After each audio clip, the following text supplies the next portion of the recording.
बिस्मिल्लाहिर्रहमानिर्रहीम। FSc part 2 second year math. इस lecture से हम एक्सरसाइज 1.2 स्टार्ट करेंगे। क्वेश्चन नंबर 1 से स्टार्ट करेंगे इसको हम। क्वेश्चन नंबर 1 की स्टेटमेंट है the real value function F and G are defined below find. Question number 1 में आपने क्या करना है जी, चार चीज़ें आपने फाइंड करनी है। उसमें ए है जो वो है F of G X, B part है G of F X, C part है F of F X, D part है जी ऑफ जी एक्स। ये मतलब चार आपने जो है फंक्शन फाइंड करने हैं इसमें, ठीक है। और आपको दो फंक्शन यहाँ पे गिवन है। पहला पार्ट है क्वेश्चन का F of X is equal to 2x plus 1, और दूसरा फंक्शन है G of X is equal to 3 over x minus 1। ये हमारे पास यहाँ पे दो फंक्शन है, ठीक है जी। एक एफ एक्स फंक्शन है और एक जी एक्स फंक्शन है। जो फाइंड करना है वो ऊपर है ए बी सी डी, मतलब 4 पार्ट्स आपने इसमें फाइंड करने हैं। ए पार्ट हम यहाँ पे देखते हैं। पहले ए पार्ट है एफ ऑफ जी एक्स, ठीक है। F of G X, F of G X हमने फाइंड करना है जी। एफ ऑफ जी एक्स को हम लिख सकते हैं, एफ ऑफ जी एक्स को हम लिख सकते हैं एफ इंटू जी एक्स।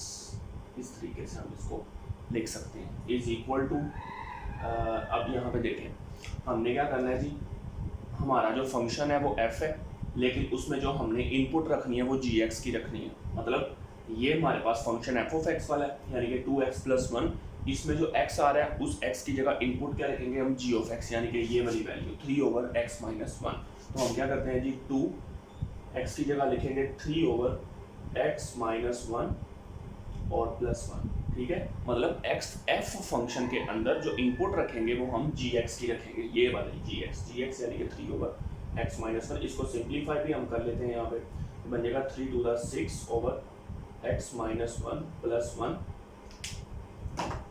ये आ जाएगा यहाँ से 6 प्लस एक्स माइनस 1 से मल्टीप्लाई हो जाएगा और एलसीएम में भी आ जाएगा। ये बन जाएगा यहाँ से 6 में से 1 निकाल दिया, 5 plus x over X minus 1। ये आपके पास वैल्यू आ गई एफ ऑफ जी एक्स की, ठीक है। अच्छा, इसका जो बी पार्ट है वो क्या है, G of F X. G of F X की वैल्यू निकालते हैं। जी ऑफ एफ एक्स को हम लिख सकते हैं G into F of X, ठीक है।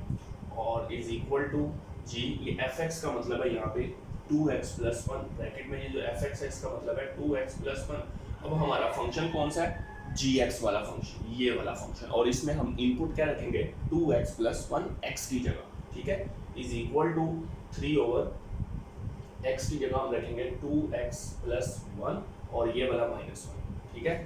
यहाँ से आप देखेंगे कि माइनस 1 और प्लस 1 यहाँ से कैंसिल हो जाएंगे, तो आपके पास आ जाएगा 3 ओवर 2x। ये आपके पास आ गई value g of F X की वैल्यू आ गई, ठीक है। अब जो c पार्ट है वो क्या है, f ऑफ एफ एक्स, ठीक है। इसको हम क्या लिख सकते हैं जी, f into F of X is equal to f। अब ये से f ऑफ x की जगह आ जाएगी f ऑफ x की वैल्यू, यानी कि 2x प्लस 1। अब हमारा फंक्शन कौन सा है, f वाला फंक्शन, fx वाला फंक्शन। और fx वाले फंक्शन के अंदर जो इनपुट हम रखेंगे वो कौन सी रखेंगे, 2x प्लस 1। यानी कि यहाँ पे जो है इस जगह पे 2x की जगह रखेंगे 2x प्लस 1 और प्लस 1। यह आ जाएगा 4x प्लस 2 प्लस 1। यह आ जाएगा 4x प्लस 3। यह आपके पास वैल्यू आ गई एफ ऑफ एफ एक्स की वैल्यू आ गई, ठीक है जी। एफ ऑफ एफ एक्स की वैल्यू आपके पास आ गई। नेक्स्ट हमने इसमें डी पार्ट देखना है। डी पार्ट है जी ऑफ जी एक्स, ठीक है। जी ऑफ जी एक्स को लिख सकते हैं G into G X is equal to G, और इस जी एक्स की जगह ये वाली वैल्यू आएगी 3 over X minus 1, 3 over X minus 1। अब हमारा फंक्शन कौन सा है, जी एक्स वाला फंक्शन यहाँ से पता चलता है। तो इस जी एक्स वाले फंक्शन में हम इनपुट क्या रखेंगे, 3/x-1। तो यहाँ पे लिखेंगे हम इज इक्वल टू ये वाला 3 ओवर इस x की जगह इनपुट रखनी है हमने 3/x-1 और ये -1। इसको हम सिंप्लीफाई भी करेंगे, ये बन जाएगा 3/3। ये x-1 जब 1 से मल्टीप्लाई होगा और साथ में माइनस भी है, इसका भी आपने ख्याल रखना है। तो ये बन जाएगा x+1 और एलसीएम में आ जाएगा x-1।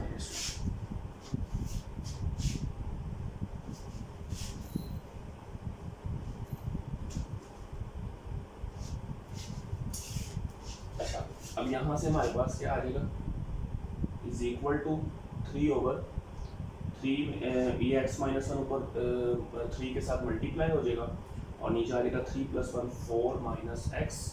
ये आ जाएगा 3 को अंदर मल्टीप्लाई करते हैं, 3x - 3/4 - x। ये आ गया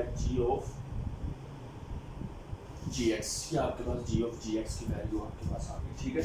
अच्छा, इसका जो 4 पार्ट है, अब इसके असल में ना टोटल 4 पार्ट्स हैं इस मतलब क्वेश्चन नंबर 1 की, मतलब 4 पार्ट्स हैं। अभी हमने फर्स्ट पार्ट मुकम्मल किया है, ठीक है। इस फर्स्ट पार्ट को मैंने जो है अच्छे तरीके से समझाया है आपको, ठीक है।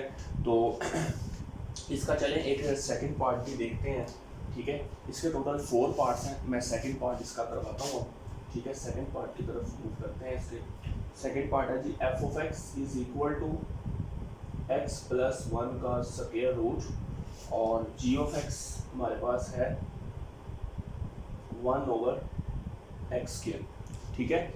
ये 2 फंक्शन है हमारे पास, ठीक है। इसी तरह से हमने 4 पार्ट्स इसमें फाइंड करने हैं, मतलब ए जो है वो फाइंड क्या करना है, ए में f(g(x) is equal to f into g(x), ठीक है, इज इक्वल टू f, और ये जो g(x) है इसकी जगह आएगा 1/x² 1/x² is equal to function हमारा कौन सा है, f(x), और इसमें इनपुट हमने क्या रखनी है 1/x²। तो यहाँ पे इस वैल्यू में 1/x² रखेंगे, x की जगह +1 और इसका स्क्वायर रूट। इसको थोड़ा सा सोल्व कर लें मजीद आप, 1 + x² डिवाइडेड बाय x² और इस सारे का square root is equal to ऊपर वाले का स्क्वायर रूट अलग करेंगे, नीचे वाले का स्क्वायर रूट जब अलग करेंगे x² का तो x आ जाएगा, सिर्फ स्क्वायर रूट से कैंसिल हो जाएगा। ये वैल्यू आ गई f(g(x) की हमारे पास, ठीक है।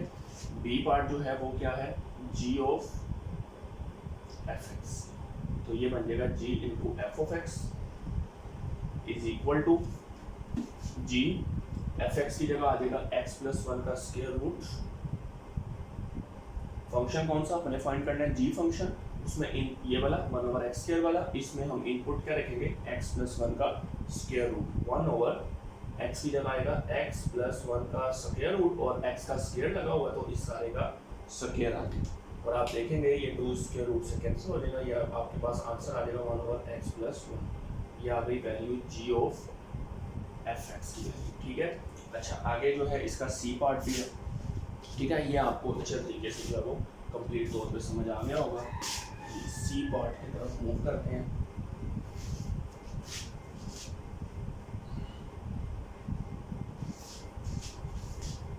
जी, सी पार्ट जो है वो क्या है, f(f(x) is equal to f(f(x), इसको हम लिखेंगे f into f(x) is equal to f(f(x) की जगह आएगा x+1 का स्क्वायर रूट, ठीक है। अच्छा, फंक्शन हमने कौन सा फाइंड करना है जी, f फंक्शन, ये वाला फंक्शन। इसमें हम इनपुट क्या रखेंगे, x+1 का स्क्वायर रूट, मतलब इज इक्वल टू, यहाँ पे देखें इस फंक्शन में x की जगह आएगा x+1 का स्क्वायर रूट, आगे +1 लिखा हुआ है और उस सारे का मतलब पूरे x की जगह आपने जो है ना इनपुट आपने दर्ज करनी होती है, ठीक है। तो ये हमारे पास इससे आगे ये मजीद सॉल्व नहीं होगा, इसको हम देंगे f(f(x), ठीक है। आगे जो d पार्ट है वो है g(x) वाला, इसको हम लिखेंगे g into g(x) is equal to g, ये g(x) जो है इसकी जगह हम क्या लिखेंगे, g(x) की जगह 1/x², ठीक है।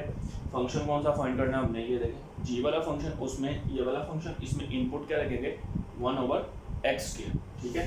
तो यहाँ से आ जाएगा 1/x की जगह आ जाएगा 1/x², और इसका इस टर्म का स्क्वायर भी है, यहाँ पे आप देख सकते हैं x का स्क्वायर है, इसको सॉल्व करने 1/1 का स्क्वायर 1 ही होगा, x का स्क्वायर x की पावर 4 हो जाएगा, x की पावर 4 उलट के ऊपर चला जाएगा तो आंसर आ जाएगा x की पावर 4। ये वैल्यू आ गई g ऑफ gx की।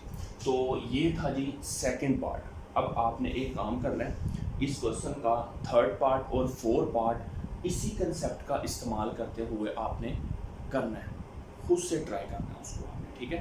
प्रॉब्लम नहीं आएंगी, इजी है, हो जाएगा, सब कुछ गिवन है, बस आपने फंक्शन देखना है कि कौन सा फंक्शन है और उसमें क्या इनपुट रखनी है, वो आपको यहाँ से इजीली पता चल जाएगा अगर आपको ये वाले दो पार्ट अच्छे तरीके से समझ आते हैं, ठीक है। अच्छा, अभी इस क्वेश्चन में जो है 1 क्वेश्चन के बाद 2 है, लेकिन मैं 2 पे नहीं जाऊँगा, ठीक है। अभी पहले मैं 2 के बाद 3 पे जाऊँगा, 3 के बाद मैं वापस 2 में आ जाऊँगा, ठीक है। तो पहले मतलब फर्स्ट क्वेश्चन के बाद हम अब थर्ड क्वेश्चन की तरफ मूव करते हैं, ठीक है ना। आप थर्ड और फोर्थ पार्ट जब क्वेश्चन नंबर 1 का करेंगे तो आपकी जो है वो प्रैक्टिस भी साथ में थोड़ी सी हो जाएगी, ठीक है। तो मैं अब क्वेश्चन नंबर 3 पे मूव करता हूँ जी। 3 पे, without finding the inverse state the domain and range of F inverse, ठीक है। तो इसके भी 4 पार्ट्स हैं, चलें फर्स्ट पार्ट देखते हैं पहले, एफ ऑफ एक्स, इसको हम अच्छे तरीके से समझेंगे। F of X is equal to X plus 2 का स्क्वायर रूट, ठीक है। ये हमारे पास क्वेश्चन नंबर 3 का पहला पार्ट है। अब आपको इसमें क्या कहा गया है कि इसमें आपको ये कहा गया है कि आपके पास ये एक फंक्शन है, ठीक है। इस फंक्शन की आपने domain of F inverse, range of F inverse without finding the inverse, मतलब बगैर इनवर्स को निकाले हुए आपने इस फंक्शन की डोमेन और रेंज फाइंड करनी है, ठीक है। अब ये इनवर्स क्या होता है ये आपको क्वेश्चन नंबर 2 में समझ आएगा, मुकम्मल तौर पे समझ आ जाएगा, ठीक है, कि इनवर्स को हम किस तरीके से निकालते हैं, ठीक है। इसमें इनवर्स निकालना नहीं हमने, ठीक है। तो जब निकालना नहीं तो हम समझते भी नहीं कि एफ इनवर्स होता क्या है, ठीक है। लेकिन थोड़ा सा मैं आपको ज़रूर बताऊंगा कि एफ इनवर्स का मतलब ज़रूर बताऊंगा, लेकिन फाइंड उसको कैसे करते हैं वो आपने क्वेश्चन नंबर 2 में फाइंड करना तो है, तो वहाँ पे आप प्रॉपर्ली इसको समझ लीजिएगा, ठीक है। तो यहाँ पे आप सिर्फ मतलब समझ लें कि क्या होता है, ठीक है, वो आपको बताते हैं। पहले ज़रा इसकी बात को गौर से आपने सुनना है, इस क्वेश्चन की बात को गौर से सुनना है। चलें, हमने इस फंक्शन की निकालनी है डोमेन और रेंज, लेकिन निकालने किसकी है, इस फंक्शन की नहीं निकालनी, हमने निकालनी है एफ इनवर्स की, ठीक हो गया। अच्छा, तो हमने डोमेन और रेंज जब एफ इनवर्स की निकालनी है, चलें वो हम बाद में देखते हैं एफ इनवर्स को। हम ऐसा करते हैं कि पहले हम सिंपली, जैसे हमने एक्सरसाइज 1.1 में समझा था, हम ऐसा करते हैं कि इसकी डायरेक्टली डोमेन और रेंज निकाल लेते हैं। Domain of F of x क्या होगी और range of F of x क्या होगी, पहले हम इसी फंक्शन की डोमेन और रेंज निकालेंगे, बाद में इसकी इनवर्स डोमेन और इनवर्स रेंज निकालेंगे, ठीक है। पहले हम सिंपली एफ एक्स की निकालते हैं इसी फंक्शन की। देखें, तो एक्सरसाइज 1.1 में आपको क्या मतलब बताया था कि आपको ये देखना होता है डोमेन और रेंज निकालते वक्त कि आपका फंक्शन जो है वो अनडिफाइंड नहीं बनना चाहिए और इमेजिनरी नहीं बनना चाहिए। चलिए, यहाँ पे आ गया स्क्वायर रूट, तो यहाँ पे हम इमेजिनरी का कंसेप्ट देखेंगे, ठीक है। तो इमेजिनरी किस पॉइंट पे ये बनता है, देखें, इसको चेक करने के लिए आप क्या किया करें जी, आपको एक आसान तरीका बता देते हैं। आपने क्या करना है कि एक रफ पेज के ऊपर एक रियल लाइन ड्रा कर लेनी है, उसमें आपने कुछ नंबर रख लेने हैं इस तरह से 1 2 3 4, राइट साइड पे पॉजिटिव होते हैं और लेफ्ट साइड पे सारे नंबर नेगेटिव होते हैं, ठीक है। -1 -2 -3 और -4, ठीक है। आपने क्या करना है जी, चंद नंबर रख लें, 5 तक रख लें, आपकी मर्जी है। देखिए, आप सबसे पहले क्या करेंगे, 0 उठाएंगे इस x की जगह, ये देखिए फंक्शन हमारा है x + 2 का स्क्वायर रूट, ठीक है। इसमें जब हम x की जगह 0, हमने चेक करना है कि किस पॉइंट पे ये क्या बन रहा है, इमेजिनरी बन रहा है। देखें, वैसे हमें नजर आ जाना चाहिए कि x की अगर वैल्यू 2 से बड़ी होती है, मतलब नेगेटिव में हो जाती है ना, x ग्रेटर भी हो जाए और नेगेटिव हो जाए, जिससे इस सारे फंक्शन का आंसर क्या आएगा, नेगेटिव, यानी कि इमेजिनरी में आएगा।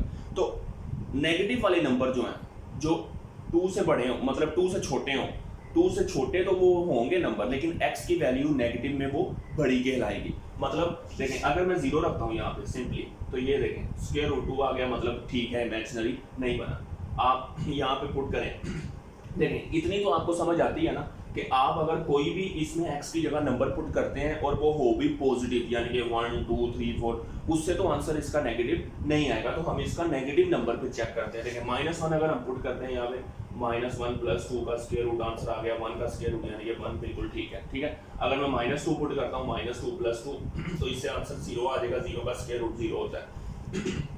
0 भी ठीक है, यानी कि इमेजिनरी नहीं बना। अब -2 से आप बड़े नंबर पुट करना शुरू करें, जैसा कि -3 पुट करेंगे आप, तो आप देखेंगे -1 का स्क्वायर रूट यानी कि आयोटा आ जाएगा। फिर -4 पुट करेंगे, -4 + 2 का स्क्वायर रूट, -2 का स्क्वायर रूट यानी कि ये भी आयोटा में आ जाएगा। ठीक है, तो बात करने का मतलब ये है कि -3 से आपका काम जो है ना वो स्टार्ट हो जाएगा। -3 पे इमेजिनरी, -4 पे नेगेटिव, यानी कि ये -3 से लेकर आप एंड तक, ये अब जाता कहाँ पे है ये भी आपको मैं बता दूं। ये एंड पे कहाँ पे जाएगा, -∞ तक, और ये यहाँ से एंड पे कहाँ पे जाएगा, +∞ तक। मतलब पॉजिटिव नंबर पॉजिटिव इन्फिनिटी पे खत्म होगा और नेगेटिव नंबर जो है वो नेगेटिव इन्फिनिटी पे खत्म होंगे। तो काम कहाँ से स्टार्ट हुआ इस फंक्शन का इमेजिनरी होना, -3 से। अब -3 से ये इमेजिनरी बनना शुरू हुआ है, तो आगे तक ये इमेजिनरी ही सारा चल रहा है। तो हम क्या करेंगे, -3 से लेकर -∞ वाला जो पोर्शन है उसको हम यहाँ से छोड़ देंगे, उसको हम डिस्कार्ड कर देंगे उसको हम यहाँ से लीव कर देंगे उस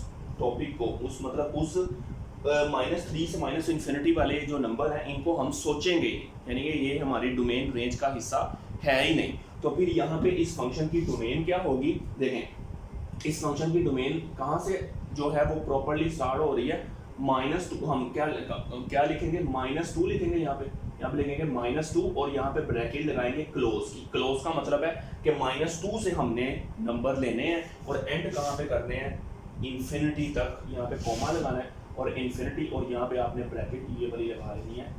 ठीक है, इसका मतलब होता है, देखें बेटा इन्फिनिटी की तो आपको एग्जैक्ट वैल्यू नहीं पता, तो इन्फिनिटी पे आपने ये वाली ब्रैकेट लगानी है। ठीक है, क्लोज नहीं लगानी, क्योंकि इन्फिनिटी वाला नंबर हमें नहीं पता होता कि इसकी वैल्यू क्या है, इसलिए हम इसको शामिल नहीं करते। मतलब -2 से लेकर इन्फिनिटी से पहले तक सारे नंबर शामिल होंगे और इन्फिनिटी वाला नंबर शामिल नहीं होगा। इन्फिनिटी आपको एक चीज़ पता ही नहीं, तो उसको हम कैसे मतलब क्लोज कर सकते हैं। ठीक है, तो रेंज फिर क्या होगी, देखें रेंज का मतलब होता है कि जो आंसर आता है। अब देखें -2 पे आपका आंसर क्या आया था, यहाँ पे आपने देखा था 0, यहाँ पे हम 0 लिखेंगे और क्लोज करेंगे। और उसी तरह से अप टू सॉन कहाँ तक गया था, इन्फिनिटी तक। इन्फिनिटी लिख के इसको हम ये वाली ब्रैकेट में कर देंगे। मतलब इसका मतलब क्या है, मैंने आपको क्या बताया कि शामिल नहीं है। क्या नहीं शामिल, इन्फिनिटी शामिल नहीं है, इन्फिनिटी से पहले वाले नंबर शामिल है। ठीक है, तो ये आपको मैंने डिटेल से इसको जो है वो समझा दिया। अच्छा, ये तो हमने डोमेन और रेंज निकाली है फंक्शन की, लेकिन हमें इस फंक्शन की डोमेन रेंज नहीं चाहिए, हमें तो इन्वर्स वाले फंक्शन की चाहिए। तो इन्वर्स वाला क्या होता है जी, यहाँ पे जरा समझिएगा। डोमेन ऑफ, मैं आपको मतलब समझा रहा हूँ, domain of F inverse equal होती है जी range of F of X के, और range of F inverse X equal होती है domain of F of X. ठीक है, तो ये दो चीजें हमने फाइंड करनी है, जिसका फॉर्मूला ये है। मतलब जो इनवर्स है ना, इनवर्स समझते हैं ना आप, उल्ट हो जाना। ठीक है, तो जो काम सीधा वो उल्ट हो जाए तो उसको इनवर्स बोल देते हैं हम। ठीक है, तो यहाँ पे फिर हम domain of F inverse x हमारी क्या होगी, domain of F inverse of x इसके इक्वल है range of F of x. Range क्या आई थी, 0 क्लोज और इन्फिनिटी ओपन। ठीक है, और range of F inverse X क्या होगी, range of F of inverse था domain of F of X, यानी कि डोमेन हमारी जाएगी -2 क्लोज और कॉमा इन्फिनिटी ओपन।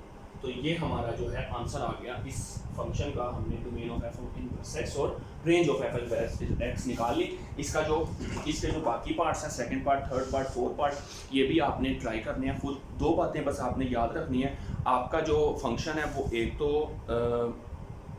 इमेजिनरी नहीं बनना चाहिए और दूसरा अनडिफाइंड नहीं होना चाहिए। ठीक है, क्वेश्चन नंबर 1 के आपको 2 पार्ट्स दिए मैंने, third part, fourth part. Question number 3 का आपको मैंने दिया सेकंड, थर्ड, फोर्थ। ये आपने खुद से ट्राई करने हैं, ठीक है। अच्छा, इस एक्सरसाइज का जो क्वेश्चन नंबर 2 रह गया, ठीक है, वो हम नेक्स्ट लेक्चर में कवर करेंगे, ठीक है। उसको हमने वो, क्योंकि इम्पोर्टेंट क्वेश्चन है, वो पेपर पॉइंट ऑफ व्यू से उसमें से लॉन्ग क्वेश्चन के आने के चांसेस होते हैं, तो वो हमने नेक्स्ट लेक्चर में सीखना है। तो इसको आपने करना है, और इसके जो होमवर्क है आपको, मीन्स के जो क्वेश्चन वगैरह मिले हैं वो भी आपने करने हैं। अगर आपको कोई भी क्वेश्चन में प्रॉब्लम आती है तो आप इस वीडियो पे कमेंट कर दें, तो मैं वो आपकी प्रॉब्लम सॉल्व कर दूंगा। तो यहाँ पे फिर हम इस लेक्चर को ख़त्म करते हैं।